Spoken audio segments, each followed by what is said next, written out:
Ken with Village Green and wanted to cover what we discussed in our lawn evaluation. The lawn has thinned out because of these two big beautiful trees that you have here. And I know the sod was planted a year ago about this time. It was back in April of last year. We did have a big freeze a couple of months ago, and what we found was that especially the St. Augustine that was installed even a year ago, even though it looked great over the summer, that 85-degree weather in February, and then when it dropped to 10 degrees, it wiped out a lot of that sod, even though it had been in for a year. It wiped it out because even though you've done everything right, the root system just wasn't established enough to take that kind of a swing in the temperature. It is a tropical plant, so it doesn't like that kind of swing. But that said, the grass that survived that freeze, which is most of it, has started filling back in nicely now that we have our warm May weather. You can see a lot of the runners now spreading back in, filling back in over the top of some of these gaps. I know that you tried the fescue, which is still kind of thin, but we also see the St. Augustine runners trying to come back in. That's encouraging.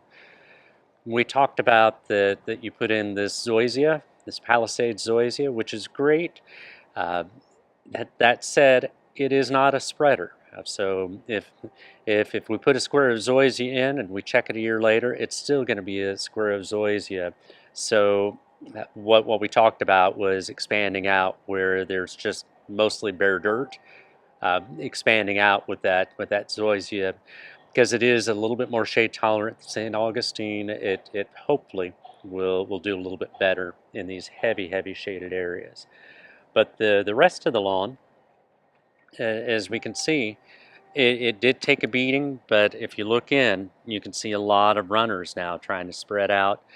The grass that's remaining is bright green, and it's doing great.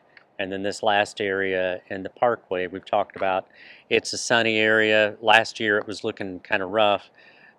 Again, now that we've had our warm spring weather, it's filling back in. The key will be, it's May now. The key is going to be our watering that we're going to do in June, July, August, September. That's when the rains stop, but we still have warm weather. If we give it the watering that's correct, and I know you'll do that, when we give it that good watering, the grass is going to continue to grow like gangbusters, and I expect a lot of these areas to fill back in.